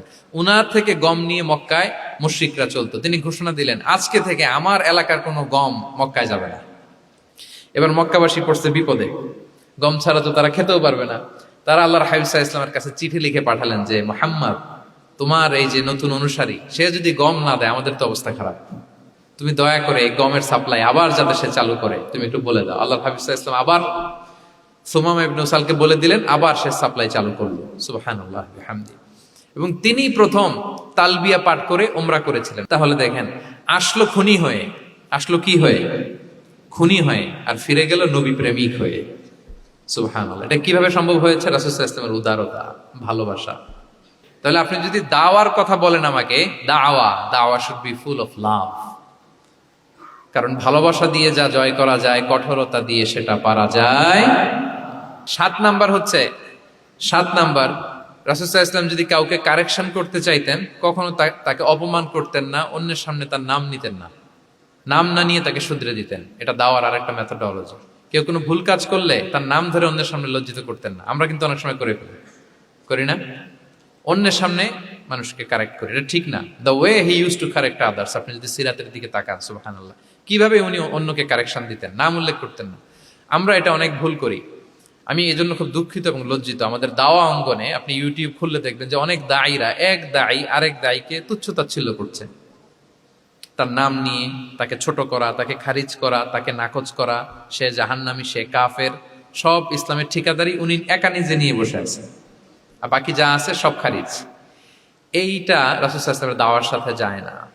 বরং কেউ যদি কোনো ভুল কিছু বলে, ভুল করে, আপনি যদি মনে করেন যে না তার এটা ভুল, আমারটা সঠিক, তো আপনার নিয়ম হচ্ছে আপনি সঠিকটা প্রচার করা। তাহলে কেউ যদি ভুল করে থাকে তারও টনেক নড়বে, বাকিরাও সঠিকটা জেনে যাবে। এটা হচ্ছে রাসূল সাল্লাল্লাহু আলাইহি ওয়াসাল্লামের দাওয়া মেথোডোলজি। তিনি কখনো কারো নাম ধরে অন্যের সামনে, মানুষের সামনে তাকে লজ্জা দিতেন না, তাকে কারেক্ট করতে যেতেন না। এটা ছিল রাসূল সাল্লাল্লাহু আলাইহি ওয়াসাল্লামের বৈশিষ্ট্য। আসুন আমরা সিরাত থেকে দেখি, হাদিস থেকে দেখি। আল্লাহর হাবিব সাল্লাল্লাহু আলাইহি ওয়াসাল্লাম উনি রাতে দিনে কি কি আমল করতেন, গোপন আমল, এগুলো জানার জন্য 3 জন সাহাবী রাসূল সাল্লাল্লাহু আলাইহি ওয়াসাল্লামের স্ত্রীদের কাছে গেলেন। যে জিজ্ঞেস করলেন যে আপনারা আমাদেরকে বলুন যে রাসূল সাল্লাল্লাহু আলাইহি ওয়াসাল্লাম রাতে কি আমল করে, দুপুরে কি আমল করে, বিকেলে কি আমল করে। তো আমাদের আম্মা জানেরা, রাসূল সাল্লাল্লাহু আলাইহি ওয়াসাল্লামের প্রিয়তমা স্ত্রীরা বললেন যে উনি রাতে এরকম তাহাজ্জুদ, দুপুরবেলা এরকম তেলাওয়াত, এই সময় নফল নামাজ, এই সময় এটা এটা এটা করে। আল্লাহর হাবিব সাল্লাল্লাহু আলাইহি ওয়াসাল্লামের পুরো আমলের ফিরিস্তি যখন শোনানো হলো, কাআন্নাহুম তাকাল্লুহা, তাদের কাছে এটা কম মনে হলো পরিমাণে। তারা ভাবছিল হয়তো আরো বেশি করে। তখন তাদের একজন বলল, আরে আইনা নাহনু মিন রাসূলিল্লাহ, কই রাসূল সাল্লাল্লাহু আলাইহি ওয়াসাল্লাম, কই আমরা। রাসূল সাল্লাল্লাহু আলাইহি ওয়াসাল্লামের ব্যাপারে আল্লাহ বলেছেন, কদ গুফিরা লাহু মা তাকাদ্দামা মিন যামবিহি ওয়া মা তাআখার, রাসূল সাল্লাল্লাহু আলাইহি ওয়াসাল্লামের আগের পরের সব গুনাহ মাফ। আদতে তো ওনার কোনো গুনাহই নাই, তারপরও একটা স্পেশাল স্ট্যাটাস হচ্ছে আপনার আগের পরের সব গুনাহ মাফ। তো তারা বলল, যেই মহান ব্যক্তির, যেই নবীর আগের পরের সব গুনাহ মাফ বলে ঘোষণা দেওয়া হয়েছে, তার সাথে তো আমাদের তুলনা করলে হবে না, আমাদের তো বেশি আমল করতে হবে। রাসূল সাল্লাল্লাহু আলাইহি ওয়াসাল্লাম হয়তো এই জন্য এই স্ট্যান্ডার্ড মেনটেন করেন না, এরকম করলে তো আমরা মাফ পাবো না আল্লাহর কাছে। ভালো চিন্তা থেকেই তারা ভাবছেন যে না, আমাদের আমল আসলে কম হয়ে যাচ্ছে, বাড়াইতে হবে। রাসূল সাল্লাল্লাহু আলাইহি ওয়াসাল্লামের কথা ভিন্ন, আমাদের বাড়াইতে হবে। তো কি করতে হবে? একজন বলল, আজকে থেকে আমি সারা রাত নফল নামাজ পড়বো, সারা রাত ঘুমাবো না। নিয়ত করে ফেলছে, আমি সারা রাত নফল নামাজ, এশার পর থেকে যে নফল শুরু হবে ফজর পর্যন্ত, ঘুমটম নাই। আচ্ছা, গেল। আরেকজন বলল, আমি সারা বছর রোজা রাখবো, কালকে থেকে যে রোজা ধরবো আর ভাঙবো না, সারা বছর। আচ্ছা। আরেকজন বলল, আমার কয়েকজন স্ত্রী আছে, আমি আর স্ত্রীদের কাছে যাব না, আমি এখন থেকে সন্ন্যাসী, বৈরাগী জীবন যাপন করব, আমি আর কোনো নারীর কাছে যাচ্ছি না। তো এই ঘোষণা যখন তারা দিয়ে ফেলছে, এটা রাসূল সাল্লাল্লাহু আলাইহি ওয়াসাল্লামের কান পর্যন্ত যেয়ে পৌঁছালো। আল্লাহর হাবিব সাল্লাল্লাহু আলাইহি ওয়াসাল্লাম এটা শুনে ফেললেন। শুনে রাসূল সাল্লাল্লাহু আলাইহি ওয়াসাল্লাম এটা অপছন্দ করলেন, কারণ এটা তো রাইট ট্র্যাক না, ওনারা ভুল করতেছে। তো একটা ভরা মজলিসে রাসূল সাল্লাল্লাহু আলাইহি ওয়াসাল্লাম বললেন, আনতুমুল্লাযীনা কুলতুম কাযা ওয়া কাযা, শুনলাম তোমাদের মধ্যে কে কে নাকি এমন এমন বলছো। সুবহানাল্লাহ।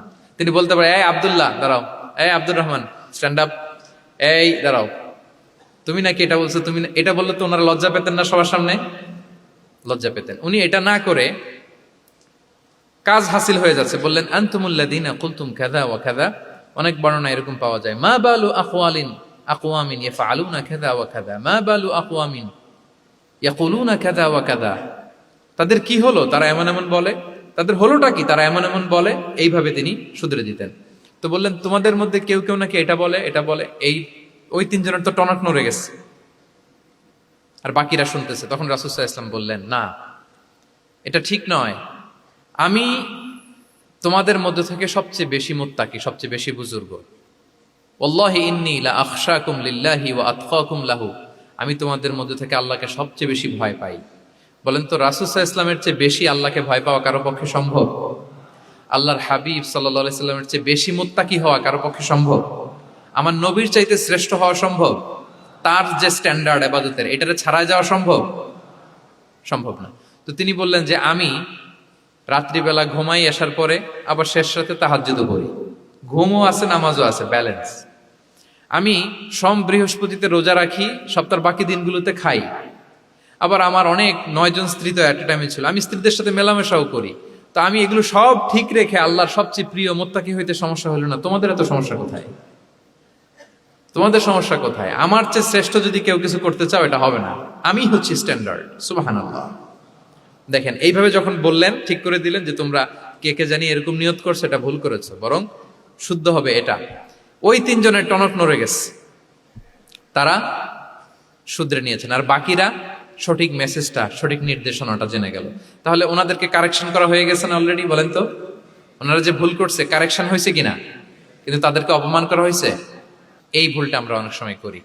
অন্যের সামনে, কখন নিজের ছেলেকে, নিজের স্ত্রীকে, বন্ধুকে, অন্যের সামনে এইভাবে আমরা যেন কারেক্ট না করি। কাউকে সংশোধন করতে চাইলে আল্লাহর হাবিব সাল্লাল্লাহু আলাইহি সাল্লামের দেখানো পথেই যেন আমরা সংশোধন করি। এটা হচ্ছে এই হাদিসের 1 নম্বর শিক্ষা। আরেকটা শিক্ষা হচ্ছে ব্যালেন্স লাইফস্টাইল, ব্যালেন্স অ্যাপ্রোচ। আমরা জানলাম, অনেকে মনে করে, আমার পরিচিত কয়েকজন লোক আছে, আমি বলছি তারা থামাইছে কিনা জানি না, আমার কাছে এসে শোনাইতেছে, হুজুর আমি সারা বছর রোজা রাখি। তো আমি বলছি, আপনারা বলছে কি সারা বছর রোজা রাখতে? সারা বছর তো রোজা রাখা নিষেধ, এটাকে সওমে বিসাল বলে, এটা নিষেধ। বরং সবচেয়ে বেশি যদি কেউ রাখতে চায়, রাসূল সাল্লাল্লাহু আলাইহি ওয়াসাল্লাম বলছে, তাহলে সওমুল্লাহি দাউদ, সিয়ামু দাউদ, দাউদ আলাইহিস সালামের রোজা। এর চেয়ে বেশি না। একদিন রাখবা, আরেকদিন ভাঙবা, একদিন রাখবা, আজকে রোজা রাখলে কালকে খাবেন, কালকে রাখবেন, এরপরের দিন রাখবেন, এরপরের দিন ভাঙবেন। এর চেয়ে বেশি রাখা যায় না। লাগাতার রোজা রাখা নিষেধ। লাগাতার 6 মাস, 5 মাস, সারা বছর অনেকে রোজা রাখে, এটা না জানার কারণে। তাহলে এই যে ইসলামের যে ব্যালেন্স লাইফস্টাইল, এটা আমরা জানলাম। কাউকে কিভাবে শুধরে দিতে হবে, কারেক্ট করতে হবে, কারেকশনের ওয়ে, এটা আমরা জানলাম। আরেকটা হচ্ছে ইসলাম যে the combination of material and spiritual life, এইটার একটা তথ্য আমরা জানলাম যে আপনার এই দুনিয়াও লাগবে, আপনার আখিরাতও লাগবে। আপনি সব ছেড়ে দিয়ে শুধু আল্লাহর রাস্তায় চলে গেলে ওইটা ইসলাম শিখায় নাই। ইসলাম যে আমাদেরকে ফরিয়াদ শিখায়, প্রার্থনা শিখায়, রব্বানা আতিনা ফিদ দুনিয়া হাসানা ওয়া ফিল আখিরাতি হাসানা ওয়া কিনা আযাবান নার। হে আল্লাহ, আপনি দুনিয়াতেও হাসানা দেন, আখিরাতেও হাসানা দেন। আগে চাইছি কোনটা, আখিরাত না দুনিয়া? রব্বানা আতিনা ফিল আখিরাতি হাসানা ওয়া ফিদ দুনিয়া হাসানা, এরকম নাকি রব্বানা ফিদ দুনিয়া হাসানা? দেখেন, দুনিয়াটা আগে, দুনিয়াটা আগে।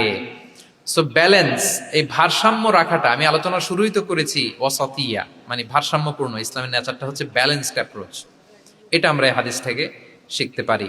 আমাদের অনেকেরই এটাতে ঘাটতি আছে, অনেক জ্ঞানী, অনেক স্কলার, অনেক তার কিছু, কিন্তু তার মধ্যে ভারসাম্য এবং পরিমিতি বোধ নাই। পরিমিতি বোধ, ভারসাম্য, ব্যালেন্স লাইফস্টাইল, এটা অনেকে অ্যাডপ্ট করতে পারে না। এটা বছরের পর বছর সাধনা করতে হয়, অ্যাডপ্ট করে নিতে হয় নিজের সাথে। তাহলে 7 নাম্বার হচ্ছে, কাউকে শুধরে দিতে চাইলে আপনি কিভাবে শুধরে দিবেন, এটা আমরা জানলাম। তাকে সবার সামনে লজ্জা দিয়ে শুধরে দেওয়া যাবে?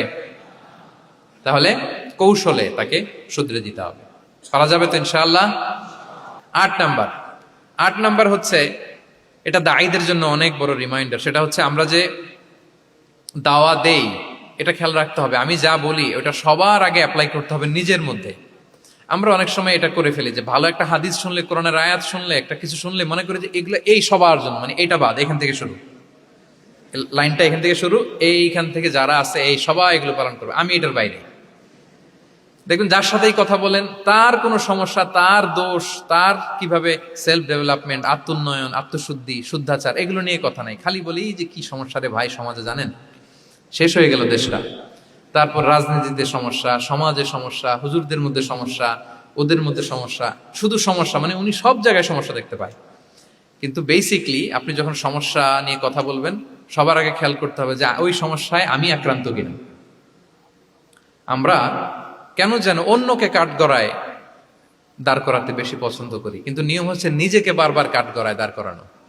যে আমি ঠিক করতেছি কিনা, আসলে আমার মধ্যে শুদ্ধাচার আছে কিনা, আমার লেনদেন ঠিক আছে কিনা, আমার মধ্যে সততা আছে কিনা, do I live a decent life, আমি যা বলি আমি তা করি কিনা।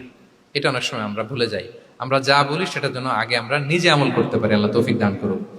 আল্লাহ তাআলা বলছেন, ইয়া আইয়ুহাল্লাযীনা আমানু লিমা তাকুলুনা মা লা তাফআলুন, কেন তুমি সেটা বলো যেটা তুমি করো না, কেন সেটা বলো।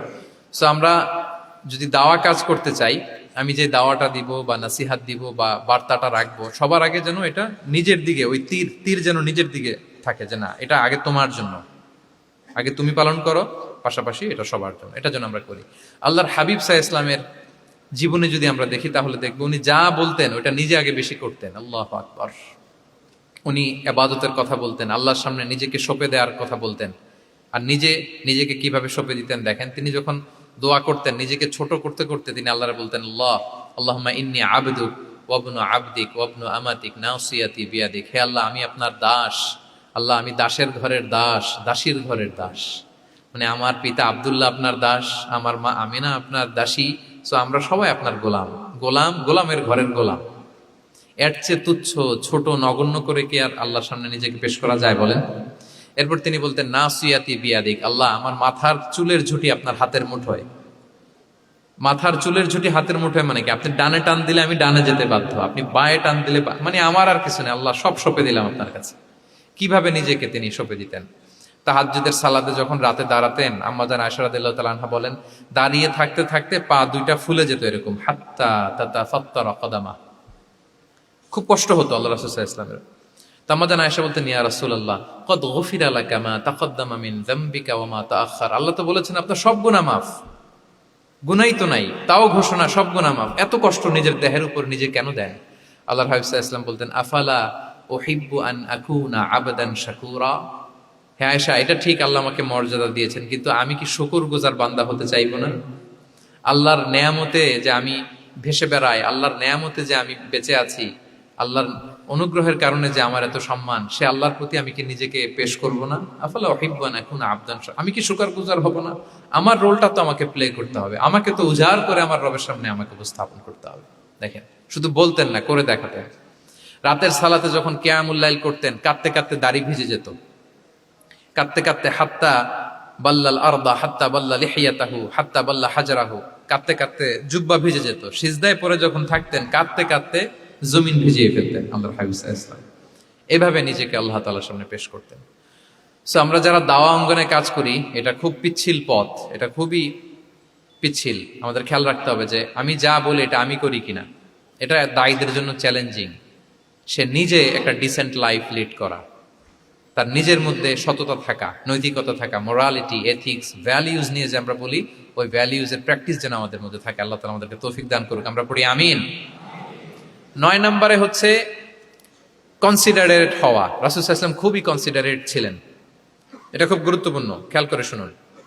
কনসিডারেট মানে খুব উচ্চ বিবেকবোধ সম্পন্ন ব্যক্তিত্ব, খুব বিবেকবোধ সম্পন্ন। আমাদের অনেকের মধ্যে এটা, আমাদের অনেকের সেন্স কাজ করে না। আল্লাহর হাবিব সাল্লাল্লাহু আলাইহি ওয়াসাল্লাম, he was a man of 6 senses, 6টা সেন্স ওনার কাজ করতো। সুবহানাল্লাহ, সুবহানাল্লাহ। কথা বলতেছেন, ওদিকে কি হচ্ছে, ওদিকে সব একসাথে এট এ গ্ল্যান্সে তিনি মেনটেন করতেন। সুবহানাল্লাহ বিহামদি।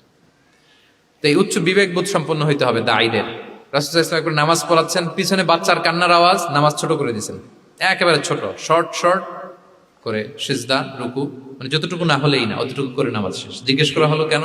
বললেন যে আমি দেখলাম একটা ছোট বাচ্চা কাঁদছে, এই বাচ্চার মায়ের বোধহয় খুব কষ্ট হয়ে যাচ্ছে পেছনে, বাচ্চাটাকে সামলাতে মহিলাদের প্রেয়ার হলে মাটার বোধহয় খুব কষ্ট হচ্ছে, এজন্য আমি নামাজটা একটু শর্ট করে দিয়েছি।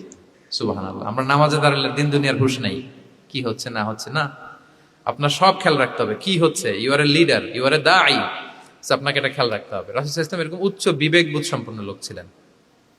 মুআয ইবনে জাবালকে এক জায়গার মদিনার পাশেই ইমাম করে পাঠালেন, ইমাম।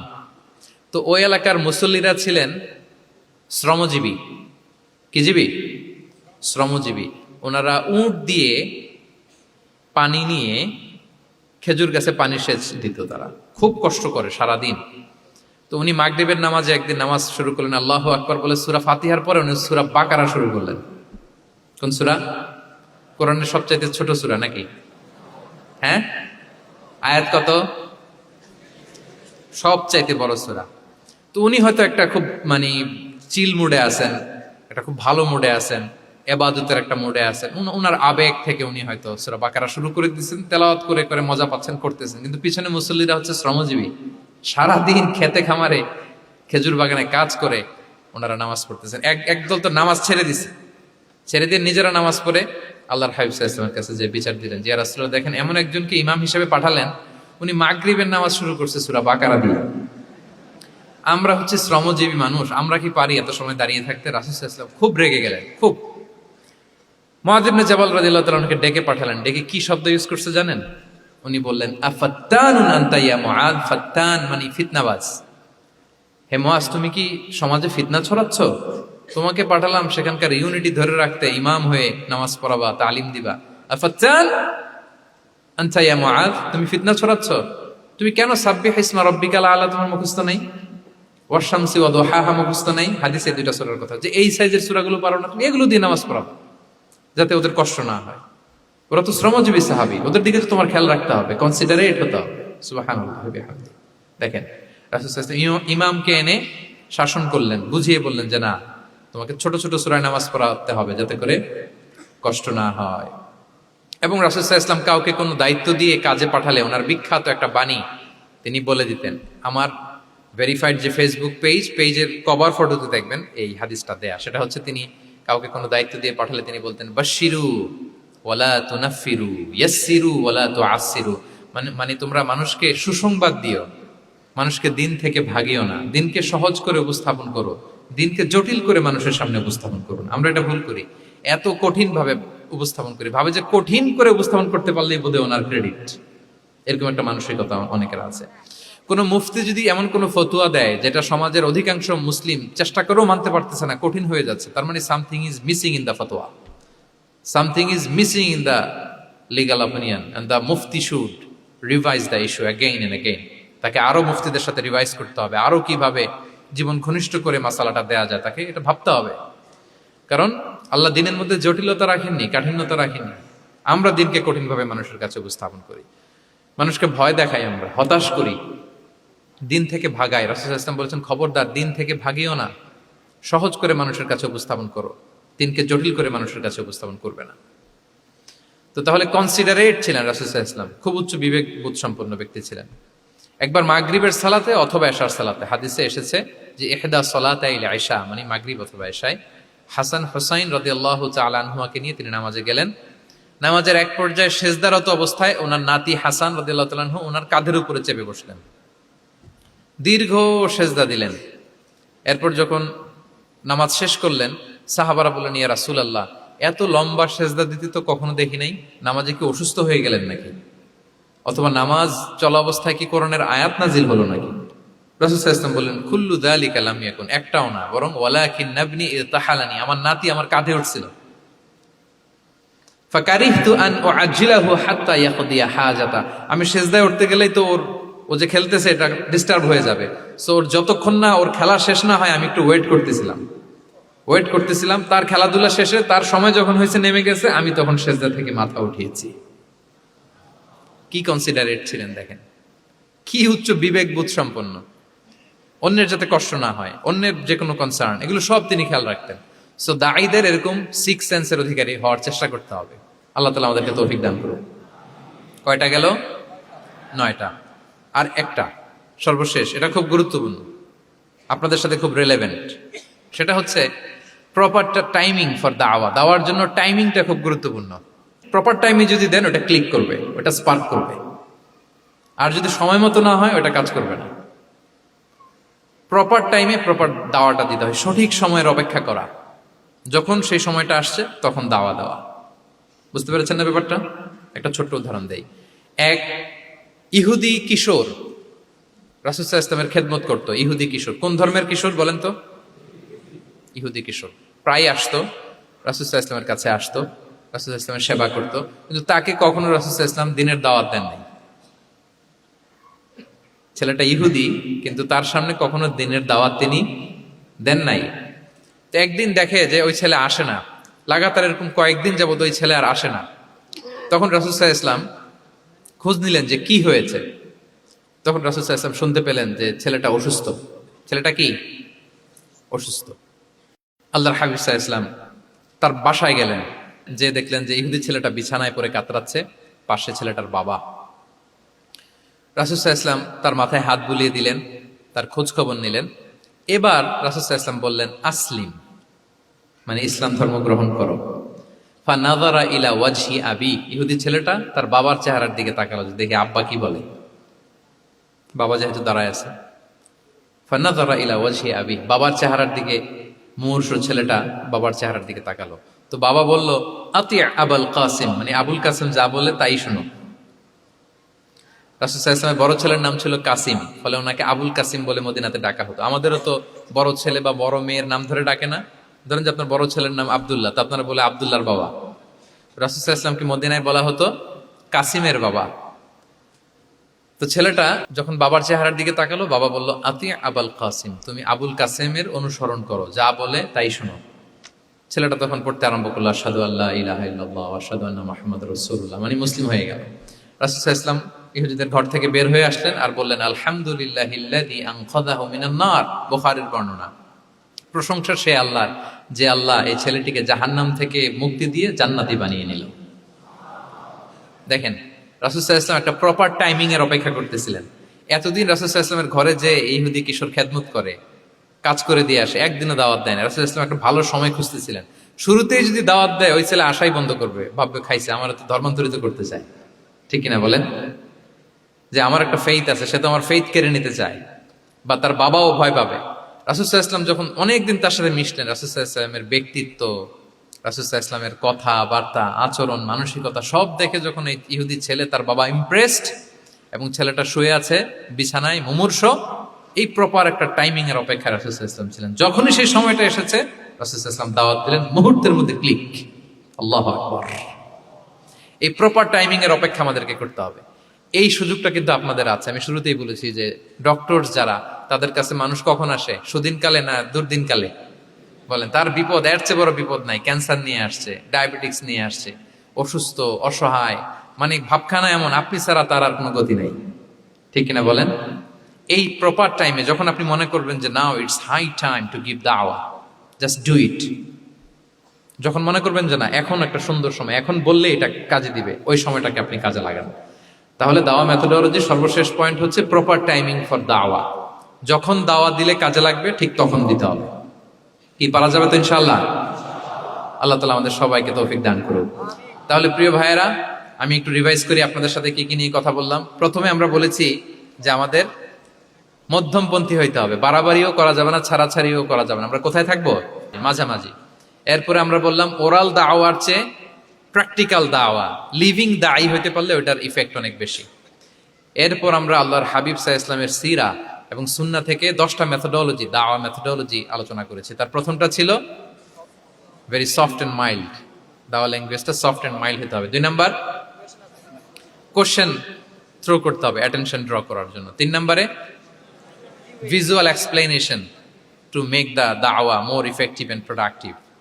তারপরে 4 নাম্বার, গ্রাজুয়ালিটি, ধীরে ধীরে, ধাপে ধাপে, একবারে সব চাপিয়ে দেওয়া যাবে না। 5 নম্বরে, ইমোশনাল ইন্টেলিজেন্স ইউজ করতে হবে। 6 নম্বরে, ফুল অফ লাভ, দাওয়া should be full of love. 7 নম্বরে, কাউকে শুধরে দিতে চাইলে লজ্জা দিয়ে অন্যের সামনে শুধরে দেওয়া যাবে না, রাসূল সাল্লাল্লাহু আলাইহি ওয়াসাল্লাম যেভাবে শিখিয়েছেন ওইভাবে কারেক্ট করতে হবে। 8 নম্বরে, দাওয়া should be applied in yourself, আগে নিজের মধ্যে। 9 নম্বরে, কনসিডারেট হইতে হবে, উচ্চ বিবেক বোধ সম্পন্ন।